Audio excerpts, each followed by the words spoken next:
बहू का फैसला।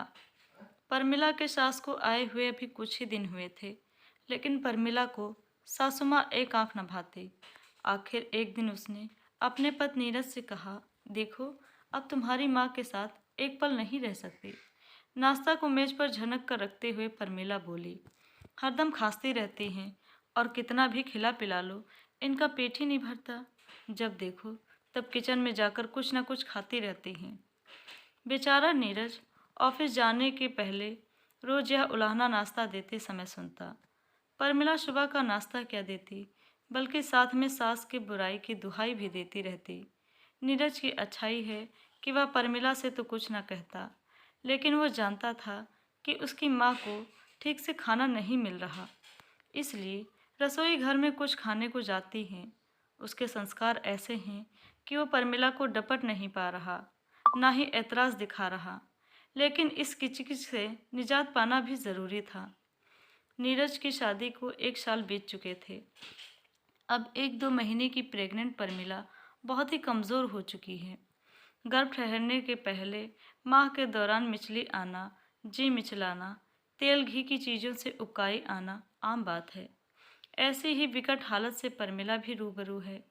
ज़्यादातर बेड पर ही बेसुध पड़ी रहती और किचन को नीरज की माँ ने संभाल रखा है और परमिला को खाने में दाल रोटी, सादी सब्जी, दही सलाद देती, जिससे परमिला की गर्भावस्था के दौरान होने वाली कमज़ोरी न के बराबर हो गई थी। अब चौथा महीना चल रहा है।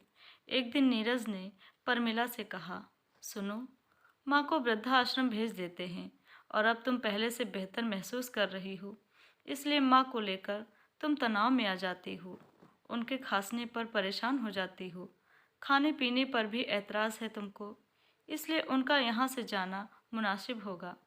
जा रहा हूँ वृद्धाश्रम में माँ के नाम की अर्जी देने, तभी रजिस्ट्रेशन हो पाएगा, ठीक है ना? अब तो परमिला को काटो तो खून नहीं। इतने दिनों में गर्भवती परमिला को आभास हो गया था कि बुजुर्ग अनुभवी सास का घर में होना कितना ज़रूरी है। आज वो नहीं होती तो उसकी हालत बहुत ही खराब हो जाती। और एक उसकी सगी माँ है जिसने केवल फ़ोन पर हालचाल भर लेकर ही किनारा कर लिया था। नहीं नहीं नीरज, माँ जी को कहीं मत जाने दो, वो तुम्हारी माँ है और इस घर की मालकिन भी। उनका रहना ही हमारी ताकत है और आज माँ जी की वजह से ही मैं ठीक ठाक हूँ।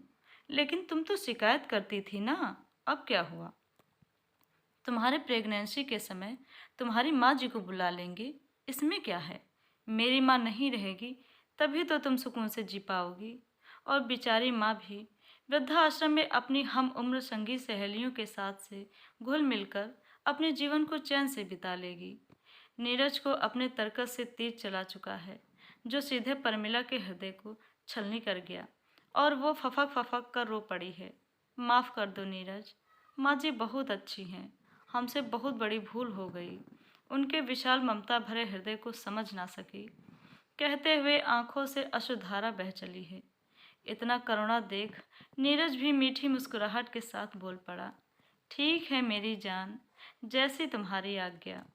मेरी माँ के लिए तुम्हारे आंखों में जल देखकर मन कर रहा है कि गंगा जमुना की उज्जवल धारा जैसी प्रेम है। माँ कहीं नहीं जा रही है, अब खुश हो ना? नीरज के बुद्धि और सूझबूझ ने परमिला के मन को बदल कर सास के प्रति सम्मान ला दिया। वो एक स्वस्थ बच्चे की माँ बन चुकी है और पोते को दादी अम्मा का प्यार मिल रहा है। और अब सास बहू और बेटा सब प्रेम से जीवन यापन कर रहे हैं। बुजुर्गों को बस हमें समझने की ज़रूरत है, बाकी वो हर पल हमारे भले के बारे में ही सोचते हैं, बस हम लोग समझ नहीं पाते। दोस्तों, आपको हमारी कहानी कैसी लगी, प्लीज़ हमें कमेंट करके ज़रूर बताइए और हमारा चैनल सब्सक्राइब करें। कहानी सुनने के लिए आप सभी का बहुत बहुत धन्यवाद।